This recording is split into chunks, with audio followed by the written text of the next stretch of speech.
June 18, 1815, Waterloo, Belgium. The rain has finally stopped. The battlefield is mud, smoke, and screaming.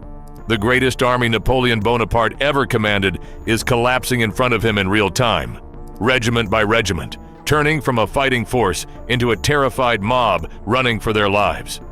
He is 45 years old. He has fought in more than 60 battles. He has rewritten the laws of Europe, toppled kings, and crowned himself emperor in front of the Pope. And he is watching it end, not slowly, not with dignity, in a single afternoon. Within 72 hours, he will abdicate for the second time. Within a month, he will be on a ship to a remote island in the South Atlantic. He will never leave. He will die there 6 years later, alone, still debating whether he was the greatest thing that ever happened to Europe or its worst nightmare. That question has never been answered. 200 years later, historians are still fighting about it.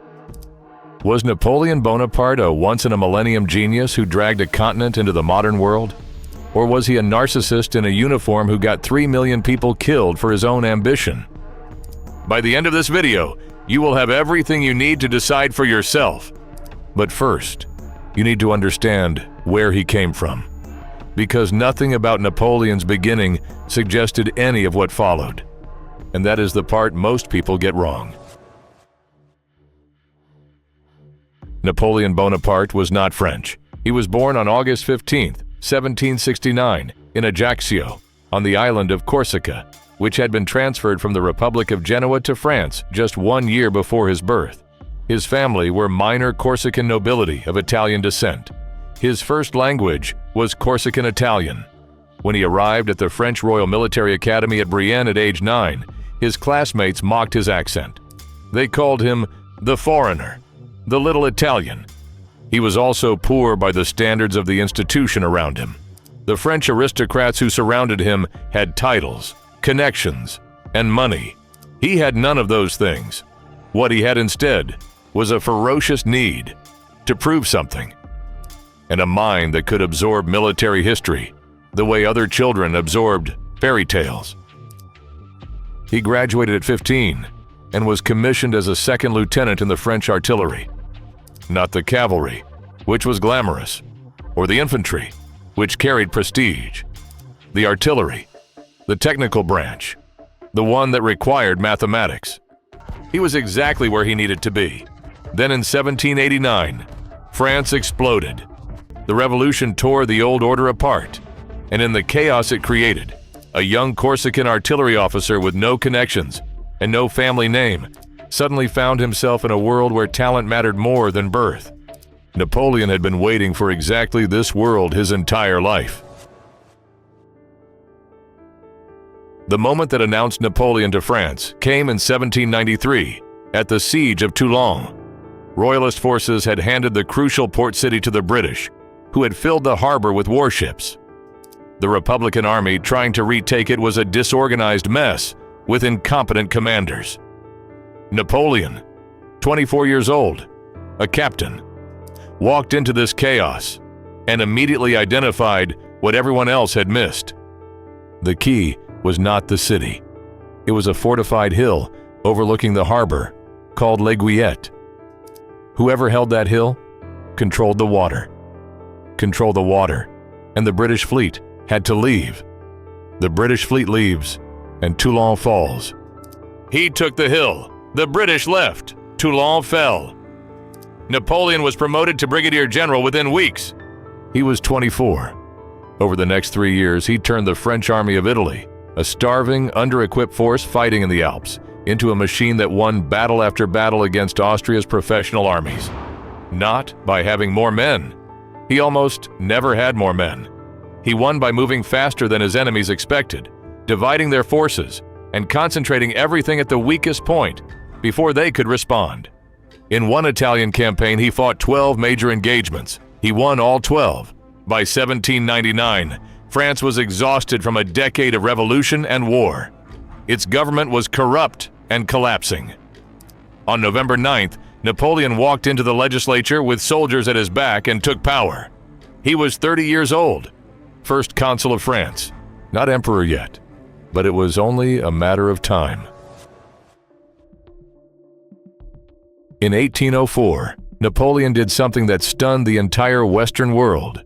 He invited the Pope to Paris, not to ask for the Church's blessing, but to perform his coronation.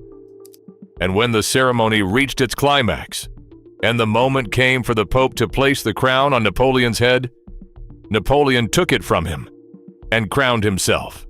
He was not receiving power from God or from Rome. He was taking it on his own terms, in front of everyone. Europe's monarchs, who had been ruling by divine right for centuries, understood the message immediately. This man did not recognize the same rules they did. What followed was the most extraordinary single chapter of military dominance in modern history. At Austerlitz, in December 1805, facing the combined armies of Austria and Russia, Napoleon executed what military historians still consider the most perfect battle plan ever carried out. He deliberately weakened his own right flank to make the Allies think they could break through it. They took the bait. They sent their best forces to attack the weakened right. And while they were moving, Napoleon struck their now exposed center with everything he had, splitting their army in two and destroying both halves separately. The battle lasted less than 9 hours. The coalition lost 36,000 men. Napoleon lost 9,000. Within a year, he had restructured the political map of Europe. Kingdoms that had existed for centuries were dissolved or handed to his relatives like gifts. But Napoleon was not only a general. That is the part his enemies could never fully admit. The Napoleonic Code, the legal framework he imposed across conquered Europe, abolished feudalism, established equality before the law, protected property rights, and guaranteed religious freedom. Countries that were conquered by Napoleon and then liberated from him often kept his legal code because it was simply better than what they had before. One man, 10 years. He rewired a continent's legal DNA. The question of whether that justified everything else is where history splits permanently. June 24th, 1812. The Grande Armée crosses the Russian border. 600,000 men, the largest invasion force ever assembled in European history. Napoleon expected a decisive battle within weeks, a clean victory, and a negotiated peace before winter. He did not get any of those things. The Russian army refused to fight him where he wanted. They retreated and retreated, drawing the Grande Armée deeper into Russian territory, stretching its supply lines thinner with every mile, burning everything they left behind.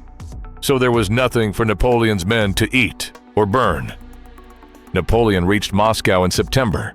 The Russians had abandoned and set fire to their own capital rather than hand it to him intact. He sat in a burning city for 5 weeks, waiting for a peace offer that never came. He had no choice but to turn around. What came next was not a retreat. It was a death march. The Russian winter arrived early and with a brutality that no Western European army had experienced. Temperatures dropped to minus 30 degrees. Men froze to death overnight. Horses collapsed and were immediately eaten by the soldiers walking beside them. Cossack cavalry hunted the edges of the column constantly, picking off stragglers. 600,000 men had marched in. Approximately 100,000 marched out. Napoleon abandoned his army in December and rode back to Paris by carriage to manage the political fallout. His generals brought the survivors home. He left 500,000 men dead on Russian roads and fields. For what? That question echoed across Europe, and it never stopped echoing. The coalition that formed against Napoleon after Russia was different from every previous one. Before, they had fought him separately. Now they fought together, coordinated, refusing to give him the isolated single battle victory his entire strategy depended on. He still won battles in 1813. He was still Napoleon, but he could no longer replace what Russia had cost him. The men, the horses, the experienced officers. France was running out of everything. Paris fell in March 1814. Napoleon abdicated and was exiled to the island of Elba off the coast of Italy. The Bourbon monarchy was restored. Europe exhaled. He escaped after 10 months. He landed on the French coast with 1,000 men and marched on Paris. The army sent to stop him defected to his side instead. He walked back into power without firing a single shot. He lasted 100 days. Waterloo ended it. The British under Wellington and the Prussians under Blücher converged on him from 2 directions. His army, fighting brilliantly in the morning, was broken by evening when the Prussians arrived on his right flank and turned the battle into a rout. He abdicated again. He tried to escape to America. The British blocked the port. He surrendered to a British warship and asked for asylum. They sent him to St. Helena, a volcanic island in the South Atlantic, 1,400 miles from the nearest continent. No escape possible this time. He lived there for 6 years, dictating his memoirs, shaping his own legend, rewriting history with himself as its heroic center. He died on May 5th, 1821. The official cause was stomach cancer. Modern toxicological analysis of his hair has found elevated arsenic levels. Whether it was deliberate poisoning, accidental arsenic from the wallpaper in his damp house, or simply illness, has never been conclusively resolved. Even his death is a mystery. Even in death, Napoleon refuses to be simple. So here is the question this video opened with. Genius who reshaped the world, or warlord who got 3 million people killed for his own ambition? The honest answer is that it is both. And that is precisely what makes Napoleon the most endlessly debated figure in modern history. He was a man of genuine brilliance who used that brilliance in service of an ego that had no off switch. He gave Europe its modern legal framework and took 500,000 of its sons into Russia and left them there. He told his soldiers they were fighting for liberty, and then made himself emperor. He claimed to be the heir of the revolution and imprisoned its critics without trial. Every piece of evidence for his greatness comes attached to evidence of his catastrophic flaw. The two things cannot be separated. They are the same man. What history cannot deny is the scale of his impact. The legal systems of France, Belgium, the Netherlands, Spain, Portugal, Italy, and large parts of Latin America are built on foundations Napoleon laid. The concept of meritocracy, the idea that talent rather than birth should determine a person's place in the world, owes more to Napoleon's career than to almost any other single life. He was also responsible for more European deaths in a shorter period than anyone before the 20th century. Both of those things are true at the same time. About the same man. That contradiction is not a reason to dismiss Napoleon. It is the reason he matters. Because the question of what we owe to extraordinary people who do terrible things is not a historical question. It is a question about right now. Subscribe and tell me in the comments. Was Napoleon Bonaparte the greatest thing that ever happened to Europe, or its most catastrophic mistake? See you in the next one.